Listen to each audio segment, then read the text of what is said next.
В редакцию нашей программы обратилась ухтинка Ольга Смирнова, которая по ошибке оказалась в списке должников. У женщины арестовали банковские счета сразу 2 карт. Только вот долгов у Ольги Смирновой нет.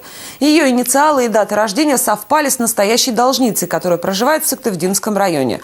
И вот теперь ухтинка уже 3-й день доказывает, что она – это она, и к должнице никакого отношения не имеет. В этой запутанной истории разбиралась Татьяна Тютюнник. Взыскание, арест по требованию судебных приставов. 7 апреля СМС с таким текстом пришла Ольге Смирновой на мобильный телефон. Сначала подумала, что это какая-то ошибка, но, проверив баланс карты, женщина оторопела. Минус 49 тысяч рублей. Счета 2 карт оказались арестованы банком по решению суда за долги. Только вот за какие именно Ольге Смирновой не ясно. Женщина поспешила в Ухтинский отдел судебных приставов, где ей ответили, что арест не накладывали и что это какая-то ошибка банка. Установили, что аналогичный должник имеется в ОСП по Сыктывдинскому району. Абсолютно все идентично. Фамилия, имя, отчество, дата рождения. Единственная разница – место рождения. Денежные средства, если они взысканы и уже перечислены взыскателю, это как бы элементарно.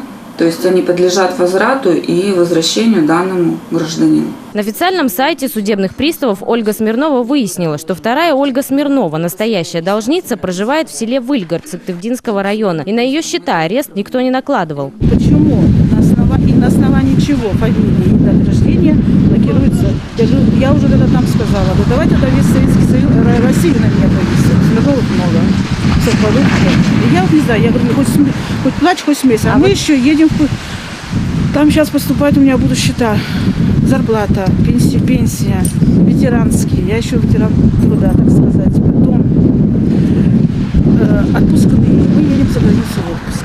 Вот пропуск, не пропустит, я не знаю. Вместе с дочерью Ольга Смирнова пытались разобраться, кто же виноват в этой ситуации. Но в Сбербанке ничего не пояснили. Посоветовали только вновь обратиться в Ухтинский отдел судебных приставов. Никто толком ничего не говорит, и отправляют к приставам. На что, когда приходишь к приставам, опять же, они говорят, что у нас к вам претензий никаких, мы все отправили правильно, иск составлен правильно на человека, именно того, кто должник.